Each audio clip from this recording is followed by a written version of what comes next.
Hello bachon, let's see the question. The question says that a few normal seedlings of tomato were kept in a dark room. After a few days, they were found to have become white colored like albinos. Which of the following terms will you use to describe them? Options are mutated, embolized, etiolated और defoliated. तो ये जो question है इसमें हमसे पूछा गया है कि एक टमाटो सीडलिंग जो है उन्हें रखा गया है, कुछ एक टमाटो सीडलिंग्स है उन्हें रखा गया है डार्क रूम में, डार्क में रखा गया है जहां पर सनलाइट नहीं है। तो देखा जाता है कुछ दिन बाद देखा जाता है कि वो बिल्कुल वाइट हो जाती हैं लाइक एल्बिनोज। तो ऐसा क्यों होता है ये हमें यहाँ बताना है। तो ऐसा होता है मेनली इटियोलेशन के कारण। तो ये जो क्वेश्चन है इसका जो की कंसेप्ट है वो हम यहाँ देख लेते हैं। इसमें हमसे पूछा गया है इटियोलेशन के बारे में, तो यहाँ लिख लेते हैं इटियोलेशन।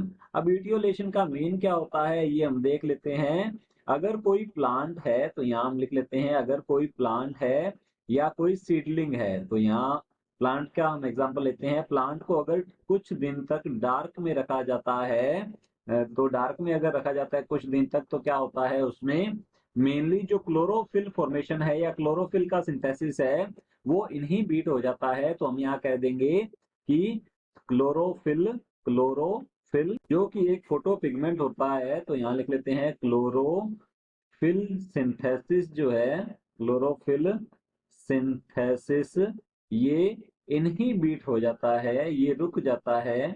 तो इसका इनहिबिशन हो जाता है। इसका इनहिबिशन होने से क्लोरोफिल जो है, अब ये क्या है, ये ग्रीन कलर्ड पिगमेंट है, फोटो पिगमेंट है ये। तो हम यहाँ लिख सकते हैं green coloured, green coloured photo pigment है ये है ग्रीन कलर्ड फोटो पिगमेंट। और ये मेन पिगमेंट होता है फोटो पिगमेंट्स में, जिस कारण मेनली जो प्लांट है उसका कलर ग्रीन होता है। तो इसका जो इनहिबिशन हो जाएगा, इसका जो सिंथेसिस है वो रुक जाता है जब प्लांट को डार्क में रखा जाता है, जिससे कि प्लांट जो है ये हो जाते हैं वाइट, जिससे प्लांट वाइट हो जाते हैं। तो इसे कहते हैं हम इटियोलेशन। और जो प्लांट वाइट हो चुका है उसे कहते हैं इटियोलेटेड प्लांट। तो चलिए देख लेते हैं ऑप्शंस की। और ऑप्शन ए है म्यूटेटेड, तो ये म्यूटेटेड नहीं होता है, यहाँ पर म्यूटेशन नहीं हुआ है, तो हमारा ऑप्शन ए जो है ये रॉन्ग होता है।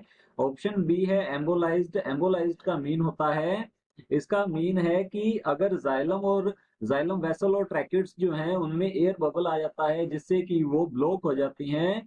तो ऐसा भी यहाँ पर नहीं हुआ है, तो हमारा ऑप्शन बी जो है ये भी रॉन्ग होता है। ऑप्शन सी है इटियोलेटेड, तो हमारा ऑप्शन सी जो है बिल्कुल करेक्ट आंसर है। ऑप्शन डी है डीफोलिएटेड। अगर किसी प्लांट को के पत्ते जो हैं या लीव्स जो हैं उनको हटा दिया जाए तो इसे कहते हैं डीफोलिएटेड, तो हमारा ऑप्शन डी जो है ये भी रॉन्ग होता है।